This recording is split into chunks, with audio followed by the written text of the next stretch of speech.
जी hello दोस्तों, मैं हूं कमर सीमा। और दोस्तों, जिस तरह कि आप देख रहे हैं, मेरे साथ मौजूद हैं प्रोफेसर डॉक्टर मुख्तदर खान साहब। डॉक्टर साहब, सबसे पहले तो आपके वक्त का बहुत शुक्रिया। थैंक यू वेरी मच कमर साहब। और आपके सुनने वालों को मेरा सलाम, नमस्ते, सत श्री अकाल, वनक्कम और नमस्कारम। बहुत थैंक यू सर। डॉक्टर साहब, अभी कहा जा रहा है कि जो क्वाड की मीटिंग है, उसके हवाले से आपसे बात करना चाह रहा था कि कहा जा रहा है कि 47 मिनट समिट, 4 लीडर्स थे और 47 मिनट की समिट हुई। और लार्जली बात जो हुई है वो सब मेरीन केबल्स के ऊपर हुई है। और ये जो चीज़ें हैं, ये डिस्कशन हुई है। लेकिन वहाँ पे जो इम्पोर्टेंट डेवलपमेंट थी कि यूक्रेनियन प्रेसिडेंट जेलेंस्की साहब भी आए थे और उन्होंने कहा कि उन्होंने भारत के वज़ीर आज़म मोदी को कहा कि वो यूक्रेन का जो पीस फार्मूला एट G7 उसको सपोर्ट करें। एक तो ये 47 मिनट समिट, ये क्या कम समिट है? उसके बाद इन्होंने जो है वो एक जॉइंट कम्युनिके जारी कर दिया। क्या आपको लगता है कि प्रेसिडेंट बाइडेन को जल्दी थी, इसलिए ये 47 मिनट समिट है? या क्या आप समझते हैं एजेंडा कम था? और ये बातें खैर काफ़ी हुई हैं कि हमें जो है वो जो अंडर द सी केबल्स वगैरह बिछानी है। और भारत के वज़ीर आज़म ने कहा है कि ये पीस, स्टेबिलिटी और प्रॉस्पेरिटी का है। और ये जो इंडो पैसिफिक रीजन है, this is the region of global trade, innovation and development. So sir, what do you make of this summit sir? Kindly हमारे साथ ज़रा शेयर करें। आपने वीडियो देखी है वो मीटिंग की 47 मिनट्स की? आपको ऐसा लगता है कि बाइडेन वहां बैठकर अंडर वाटर केबल्स के बारे में बात कर सकते हैं? मुझे लगता है कि वहाँ 45 मिनट्स में बस ये पूछा, तुमने चुम्मा लिया ज़ेलेंस्की का? तुमने छप्पी दी ज़ेलेंस्की को? कितना ज़बरदस्त है, पहले इतना पेट था, अब कम हो गया। क्या बहादुर आदमी है, सलाहुद्दीन अय्यूबी के बाद शायद इससे बहादुर, लायन हार्ट, इस तरह की बकवास हुई होगी वहाँ पर। और नरेंद्र मोदी खामोश बैठ के सुन रहे हैं। They are trying to put pressure on Modi कि वो रशिया को छोड़ के यूक्रेन के तरफ थोड़ा पॉजिटिव स्टेटमेंट्स कर दें। यहाँ पे फाइनेंशियल टाइम्स में एक आर्टिकल छपा about the quad meeting, US के फाइनेंशियल टाइम्स में। और उसमें उन्होंने इतनी तारीफें लिखी, मतलब हर अखबार को आप खोल के देखें कि सारे के सारे जेलेंस्की को लाइक गब्बर सिंह आ गया, इस तरह की रिपोर्ट्स हैं वहां पर। बट उन्होंने कहा कि G7 तो फुल्ली बिहाइंड है यूक्रेन के और जेलेंस्की के। बट ये पहला मौका है where he is able to look in the eye of Narendra Modi and Lula जो ब्राजील के प्रेसिडेंट है, और उनको, और दे आर एक्सपेक्टिंग के पीयर प्रेशर पे वो कुछ कह दे, क्योंकि वहां पे जो बाकी के सारे हैं they are all pro Ukraine governments और लीडर्स आए हुए हैं। सो दे इस तरह की बातें हो रही हैं, जैसा कि बचपन ही की बातें हैं। मतलब no country is going to change its national interest 2-3 minute की बातों की वजह से। तो मुझे लगता है कि दिस एजेंडा वाज पूरा का पूरा, दोनों क्वाड का भी ले लें आप और G7 का भी एजेंडा ले लें, वो सारा का सारा यूं कहते हैं कि यूक्रेन के सदक़े, ज़ेलेंस्की के सदक़े हो गया।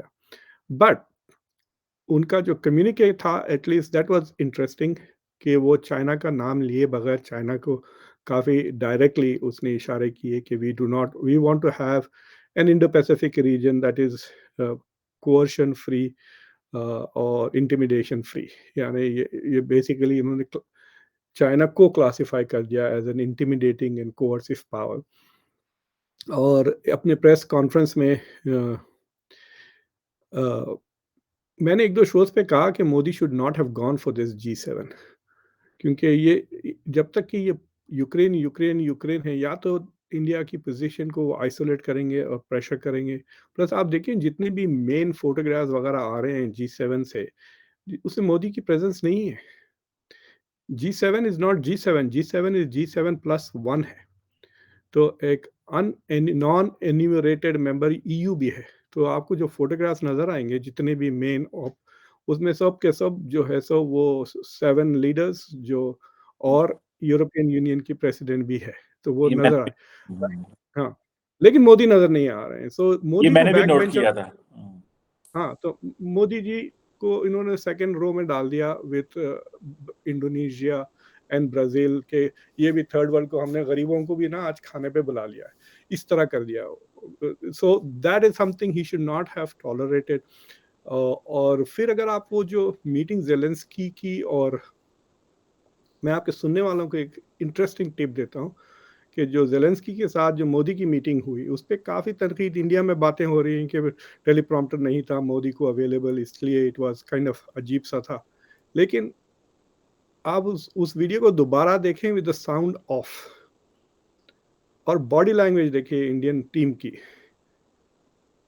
खास तौर से जयशंकर साहब और अजीत डोवल की, you will might have an interesting experience because clearly the Indian side was not happy even to sit down with him.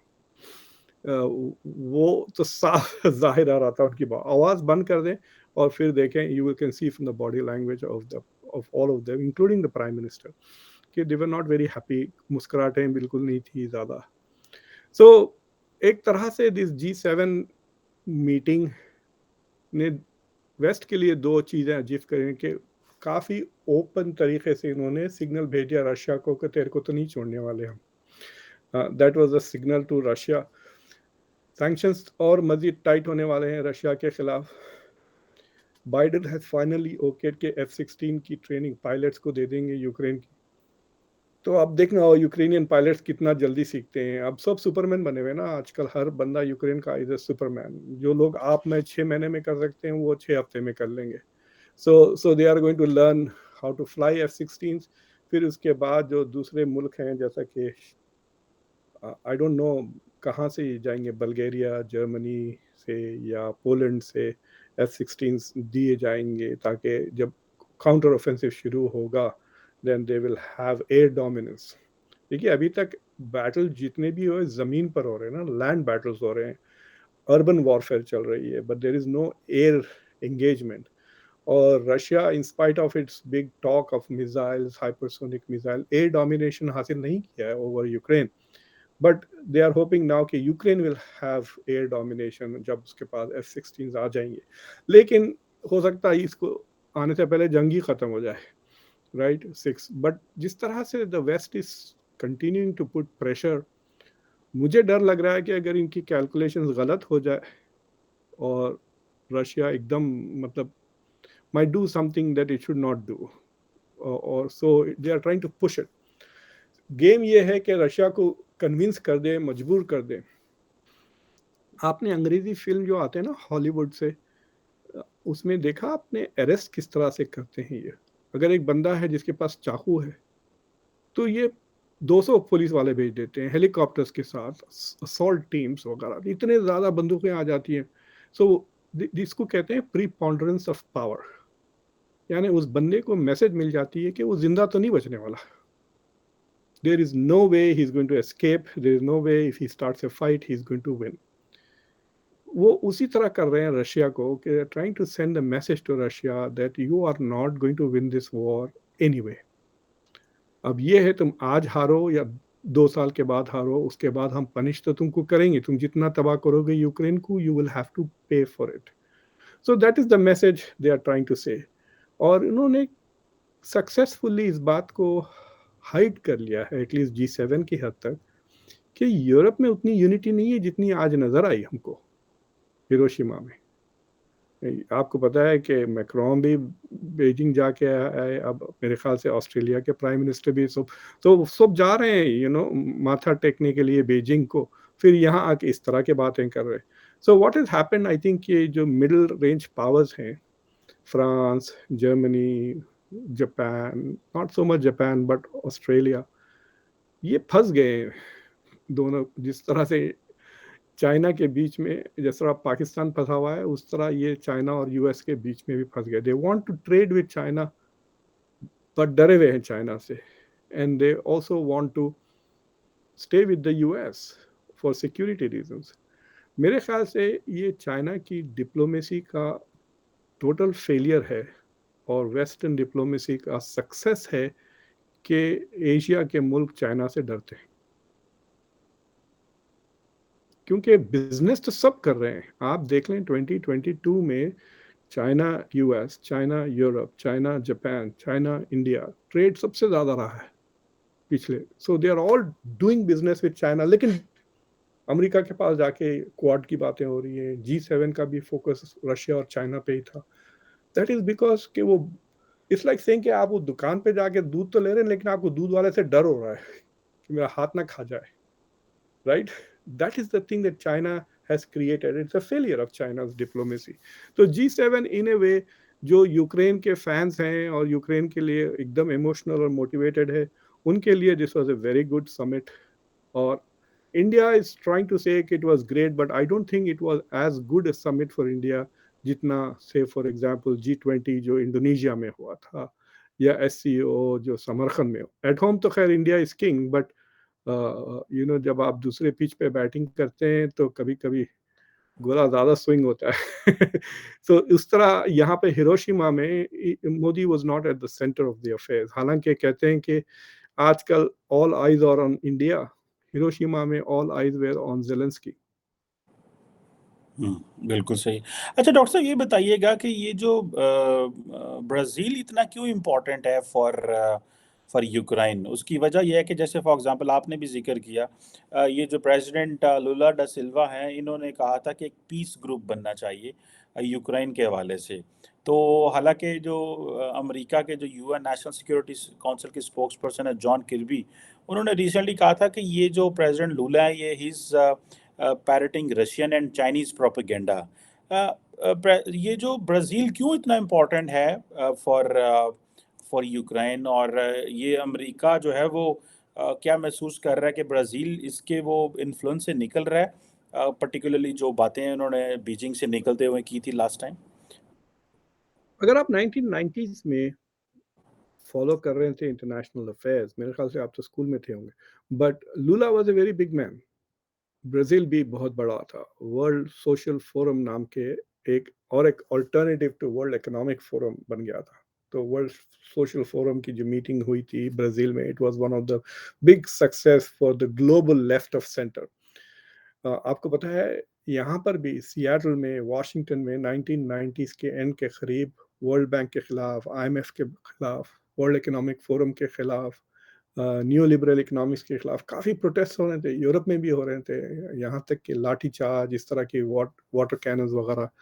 सो एक किस्म का इट वाज जिस जमाने में ग्लोबलाइजेशन वाज टेकिंग ऑफ, उस जमाने में left was very much on the rise, and Lula was one of the major global leaders at that time.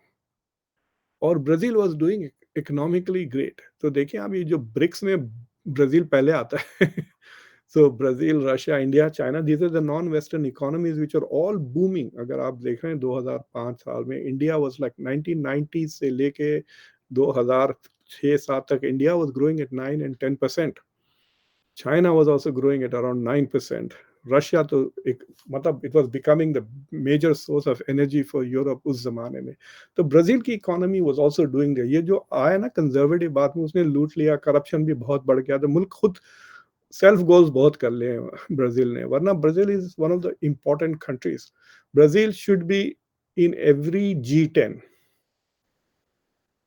और ना सिर्फ Brazil is one of the biggest countries in the world, top 5-6 size में ले लें आप, 200 million के करीब शायद उसका पॉपुलेशन भी काफ़ी अच्छा ही ठीक ठाक है।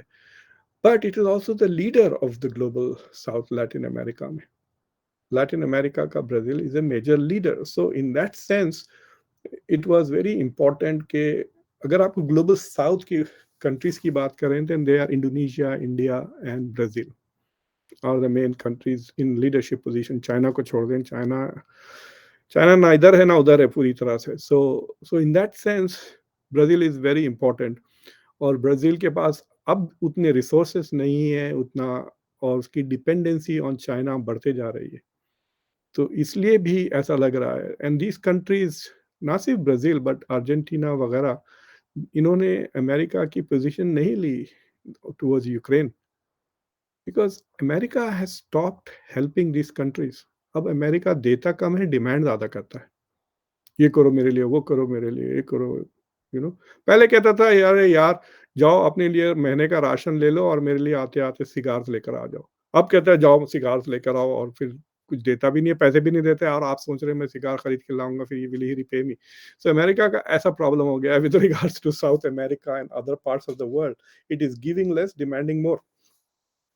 सो इंडिया के साथ भी देखिए इतने दोस्ती हो रही है, इंडिया तड़प रही है टेक्नोलॉजी के लिए, it's not transferring the kind of technology India needs, but India से कह रहा है कि अपने पॉलिसीज बदल लें, ये बदल लें, वो कर लें, right? So in that sense Brazil जैसे countries which genuinely need help energy में, टेक्नोलॉजी में इन्वेस्टमेंट्स, वो चाइना और रशिया की तरफ मुड़ गए। अब मुझे इसकी बात की सबूत नहीं है कि वो जो कंट्रीज़ चाइना की तरफ रुझान हो चुका है उनका, क्या चाइना उन पे प्रेशर डाल रहा है बिहाइंड द सीन्स के गो सॉफ्ट ऑन रशिया, या इज़ चाइना रिमेनिंग न्यूट्रल? ये मैं नहीं बता सकता आपको अब। तो ओपन सोर्सेज़ से कमर साहब शायद आप फ्रीज़ हो गए, नहीं, आपको मेरी आवाज़ आ रही है? हाँ, सो जी, जी, आ रही आ रही। हाँ, नहीं, नहीं। so open sources से तो ये नहीं पता चल रहा कि whether China is pressuring countries also to be soft on Russia, but ये जो कंट्रीज हैं खासतौर से इंडिया, चाइना, ब्राज़ील, चाइना तो नहीं था G7 में but India, Brazil were there, तो वो चाह रहे थे कि ज़ेलेंस्की वहाँ आए और इन कंट्रीज़ पर प्रेशर डालें कि वो अपनी पॉलिसीज़ चेंज करें। So Brazil is an important player, और अगर ब्राज़ील अपनी थोड़ी इकोनॉमी को थोड़ा ठीक-ठाक कर लेता है, तो it will always be an important country, but it has never become, मतलब उसकी जो राइटफुल प्लेस है ना, जैसा इंडिया थी इन 1990s 1980s में, उस तरह है Brazil. Lot of potential, but it has not fully realised that. बिल्कुल ठीक हो गया। अच्छा सर, मैं एक चीज़ पूछना तो चाह रहा हूँ। आप वेस्टर्न हेमिस्फीयर का अगर मैप देखें, हुँ, so the only country which can actually challenge the US for regional hegemony वो ब्राजील है, but Brazil has never achieved that capability। ना उसकी इकोनॉमी उतनी, कितना नेचुरल रिसोर्सेज है, लेकिन it's economy has not really taken of. उस पे गुर्बत, उस पे क्राइम, उस पे करप्शन है, रिसोर्सेज है, टैलेंट, लेकिन इसे ट्रेजेडी नाइजीरिया की तरह। हुँ, Nigeria is an oil producing country, but मतलब करप्शन की वजह से वो मुल्क भी तबाह है। देखिए जिस मुल्कों में करप्शन ज्यादा है ना, बहुत ज्यादा, वो बहुत ही बुरे हालात में। हुँ। बिल्कुल ठीक कह रहे हैं। अच्छा डॉक्टर साहब, ये बताइएगा कि प्राइम मिनिस्टर मोदी जब जा रहे थे G7 में, तो उन्होंने एक ही बात की कि मैं जो है वो ग्लोबल साउथ की बात करूँगा। जबकि ज़ाहिर बात है G7 ममालिक जो थे, जैसे आपने भी कहा कि they wanted to listen from him something about the war Ukraine के ऊपर बात करना चाह रहे थे। सो आपके ख़्याल में क्या इन्होंने ग्लोबल साउथ की बात की होगी या क्या की है? और जबकि उनसे मुख्तलिफ वहाँ पे जो मीडिया हाउसेज़ हैं, उन्होंने बड़े इंटरव्यूज़ भी किए हैं प्राइम मिनिस्टर मोदी से। तो बस उन्होंने यही कहा है कि वो अमन के साथ खड़े हुए हैं और हम जो है वो चैलेंजेस का मुकाबला करेंगे, और जो दुनिया में की फूड की कीमतें बढ़ रही हैं, फ्यूल की, फर्टिलाइज़र्स की, और हम कम्युनिकेशन दोनों के साथ बहाल रखना चाहते हैं। कोऑपरेशन एंड कोलैबोरेशन जो है वो हमारे इरा को डिफ़ाइन करता है। सो आपके ख़्याल में प्राइम मिनिस्टर मोदी जो ने किया क्या? आपने शुरू में कहा कि उनको जाना नहीं चाहिए था। सो आपको लगता है कि G7 की प्रॉपर बात कर सके हैं, जबकि सारा G7 उनसे एक्सपेक्ट कर रहा था समथिंग फॉर यूक्रेन? देखिए G7 का जो करंट कॉम्पोजिशन है ना, उससे बड़ा गुस्सा आता है मुझे। G7 में देखें आप कौन है, यूएस है, जापान है, उसके बाद जितने भी 5 मुल्क हैं, फ्रांस, जर्मनी, बर्तानिया, कनाडा, तो ये इटली। जो इटली, अरे या इटली क्या चीज़ है? मतलब कहाँ से आ गया Italy?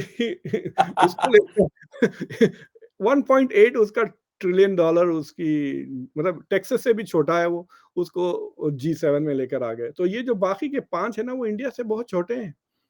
Hmm. In their economies, they are all less than India, Britain, France, all of these countries. So India is the उस मीटिंग में India is the third biggest economy, तो यूएस क्यों और इंडिया को क्यों नहीं लेते सर फिर? ये भी सवाल तो है। इन्होंने क्या किया है, बदमाशी ये की है, they define them as the 7 richest democracies। तो अगर इंडिया डेमोक्रेसी भी है तो लेकिन रिच कंट्री नहीं है in terms of per capita income. Okay. Yes. GDP Italy का बहुत कम है, लेकिन ईडी का पर कैपिटा तो ज्यादा है ना, मतलब 10 गुना ज्यादा भी होगा इंडिया से। So that is how they're classifying. But the key is that this is basically the West. This is the Christian West. तो उसमें जापान एक आ गया बस, because Japan in many ways is like a subordinate state, vassal state की तरह है ना US का। अभी भी हम उनको जापान को ऑक्यूपाई करते हैं, हमारे फौजें वहां पर है, नेवी वहां पर है, उनकी कॉन्स्टिट्यूशन हमने लिखी 45 के बाद। सो इंडिया, वो first of all India should be upset के वो G8 क्यों नहीं हुआ अभी तक विथ इंडिया इन इट। और अगर जा ही रहे हैं तो मजाक से he should have cracked more jokes about Italy and other countries, right, कि दे आर बिहाइंड अस। लेकिन you must remember, India Italy से सबमरीन खरीदना चाह रहा है, it's not the other way around. So Italy may be a small country, but it is at least in some technological way. Ferrari वहीं बनती है ना, काफी अच्छी गाड़ियां भी बनाती है, टेक्नोलॉजी काफी ज्यादा ठीक ठाक है इटली की। But I think India was not, कहते हैं कि all eyes are on India, all eyes were not on India in Hiroshima. So in that sense, I think थोड़ा I would not have gone। अगर मैं मोदी होता तो मैं नहीं जाता वहां पर। फिर और देखिए, because Modi was also there, because the Australian ambassador was prime minister was also there, इन्होंने क्वाड की एक छोटा सा विंडो मिल गया तो क्वाड की मीटिंग भी कर ली, राइट। बट क्वाड का देखिए आप, बाइडेन ने कैंसिल किया तो इन्होंने भी कैंसिल कर दिया, जापानीज प्राइम मिनिस्टर, लेकिन मोदी साहब जा रहे हैं। जैसा कि उन्होंने जो टिकट खरीदा है उसको कैंसिल नहीं कर सकते। अरे क्या बात हुई भाई, he should have pulled out as soon as Biden pulled out even before the for. तो मुझे ये समझ में नहीं आ रहा, मेरे ख्याल से वहां जाके वीडियोस बना के डोमेस्टिक कंजम्पशन के लिए भेजेंगे वो। यहाँ पे तो दिन रात आप जाके देखें, इंडिया की मीडिया को कवरेज देखें और सारी दुनिया की कवरेज देखें G7 की, इट्स सो डिफरेंट। G7 के ना तो फोटोग्राफ्स वगैरह, खाली क्वाड का जब आप जिक्र देखेंगे वहां पे मोदी साहब की फोटो वगैरह कुछ आ रही है नजर, लेकिन on everything else the story is के will Zelensky persuade Modi, Zelensky के ऊपर है स्टोरी। दिस होल सारा का सारा किस्सा जेलेंस्की के नाम हो गया है इन दिस G7 मीटिंग। बिल्कुल सही कह रहे हैं। मेरा ख्याल है कि वो शायद, वो आपने सही कहा कि वो प्राइम मिनिस्टर अल्बानी ने बुलाया भी हुआ था, और वो क्योंकि शायद पूरे टूर पे हैं, वो पापा न्यू गिनी भी रुके हैं, और वो तो वहाँ पे वो आपने देखा कि वो पापा न्यू गिनी में किस तरह वो जो प्राइम मिनिस्टर इस्तकबाल करने आए थे और उनके घुटनों को हाथ लगा रहे हैं, and he was giving a message, because वो एक इंडियन कल्चर भी है, चलो, तो वो उसको कह रहा था। लेकिन अब देखते हैं कि ये क्या अच्छा डॉक्टर साहब, हमें थोड़ा-सा ये भी बता दें, अब लगते आती ये जो अमेरिका के अंदर ये जो डेट सीलिंग, ये कोई क्राइसिस हो जाएगा सॉल्व? ये बाइडेन साहब की ये बातें तो चल रही हैं कि कहीं डिफ़ॉल्ट ही ना अमेरिका पहली दफ़ा कर जाए। तो खैर अमेरिका तो इतना बड़ा, इतने पता नहीं कितने 17-18 डिफॉल्ट किसको करेगा? हाँ, इट डजंट मैटर ना। मोस्ट ऑफ अमेरिका's डेट इज डोमेस्टिक डेट। बहुत सिर्फ 30% इंटरनेशनल डेट है, जिसमें चाइना का $1 ट्रिलियन। सो जो 32 ट्रिलियन डॉलर जो डेट है उसका 20 तो डोमेस्टिक डेट है। सो so that's not a problem. America's debt is not a problem. Problem ये है कि Republicans are using these tactics to get some kind of concessions, or because this is the non-election year, it will go till the last minute मेरे ख्याल से। और ऐसा भी हो सकता है कि इन्होंने 1 महीने की रिलीफ देके दे विल कंटिन्यू। तो तो रिपब्लिकन्स को पावर अटेंशन काफी मिल रहा है ना इसकी वजह से। वरना वरना the focus would be on the presidential elections ना, तो कांग्रेस को एक चांस मिल रही है। एक ही बार मुझे ख्याल से इस तरह का कुछ प्रॉब्लम हुआ था न्यूट गिंगरिच के ज़माने में, गवर्नमेंट बंद हो गई थी और उसका काफ़ी negative reaction, Americans will not like it. अगर ये 2024 में इस तरह की हरकत करेंगे जीओपी वाले तो उनको वाइप आउट कर देंगे नवंबर में public. So that's why they are doing it in 2023. They want to make it difficult। और जो बाइडेन ने काफ़ी क्या कह सकते हैं आप, थोड़े अचीवमेंट्स हैं बाइडेन के, जैसे इंफ्रास्ट्रक्चर बिल है, इन्फ्लेशन रिडक्शन बिल है, वो चिप्स के बिल हैं, तो कई बिल हैं पास हो गई ना। So he has a legislative agenda which is actually very successful, more successful than Obama too। So जब वो 2024 में he is going to run for election, he is going to brag about all of this ना। तो हमने ये भी किया पहली बार कई सालों के बाद। गन्स के ऊपर भी थोड़ा एक लॉ पास हो गया, मिनी मतलब ये मामूली सा है लेकिन हुआ तो सही है। So so so this is a domestic political thing. और मुझे ये समझ में नहीं आया कि उनको साथ क्यों नहीं लेके चले गए। वी शुड हैव टेकन दोस। 4 लोगों से मिलना है इनको बस, कांग्रेशनल लीडरशिप उनको साथ लेके चले आते हैं। वो बड़े खुशी-खुशी से एयरफोर्स 1 पे they would have travelled with him. मतलब वो अरे बहुत अच्छी जगह है, हिरोशिमा देख लेते, कितना तबाह किया उस सिटी को। The only place in the world जहाँ पे, one of the only 2 cities which suffered nuclear weapons.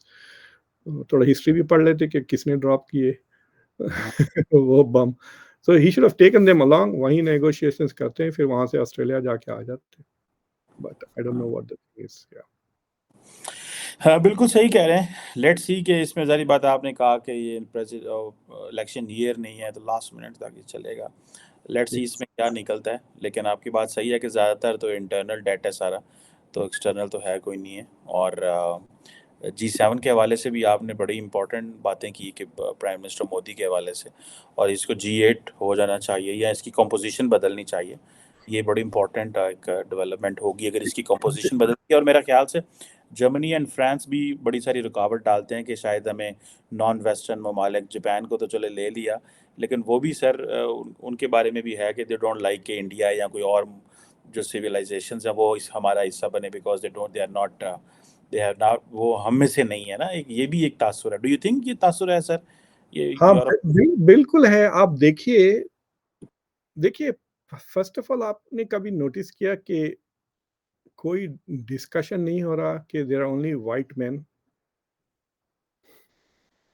जो 7 लीडर्स है वो Japanese, they are all men, right? कि बाकी के सारे western leaders are all men. यानी फेमिनिस्ट वगैरह बोलती बंद है उनकी आजकल, क्यों? मतलब why are they criticising the photo ops के भाई यहाँ पे कोई आप पैनल करके देख लें जिसमें 4 मर्द को लेकर आ जाएं, इतना धूम हो जाती है। इट्स मैनल ये वो कर कर पैनल होने नहीं देते, लेकिन यहाँ पे ये लीडर्स आ रहे हैं। So it continues to show some of the flaws of the western rhetoric and western reality. दूसरी चीज ये है कि ये अवेयरनेस आपने अमेरिका में हर बच्चा जो कॉलेज जाता है, ही टेक्स 2 और 3 कोर्सेज ऑन वेस्टर्न सिविलाइजेशन। और स्कूल में भी, हाई स्कूल में भी क्लासेस हैं ऑन वेस्टर्न सिव, कहते हैं western civilisation. So I don't think India में कोई ऐसे क्लासेस होते हैं कॉल्ड हिंदू सिविलाइजेशन या Islamic civilisation. In some Muslim countries में have this, but the west में हर जगह there is a very huge production, किताबें, वीडियोस, मूवीज, बॉलीवुड, हर चीज वेस्टर्न सिविलाइजेशन। यहाँ तक के सारे नॉन वेस्टर्नर्स देखिए, नर्सरी राइम से लेके लिटरेरी फिक्शन कितना फखर से कहते हैं देसी लोग कि हमने ये अमेरिकन, हमने रडयट किपलिंग को पढ़ा, हमने इसको पढ़ा, हमने बायरन को पढ़ा। वेस्टर्न पोएट्स को याद करके रट के उसको शान मारने के लिए रिसाइट करते हैं। So there is this western cultural domination, western civilisational cultural domination तो है ना। और वो जिसके वजह से they tend to look down. और G7 is a place where there, मतलब मजबूरन उनको जापान को इंक्लूड करना पड़ा because of the Japanese economy. But otherwise I think के India today is more important than Russia was when they included Russia in G8। Russia उतना important country नहीं था जब इकोनॉमिकली जितना इंडिया अब है।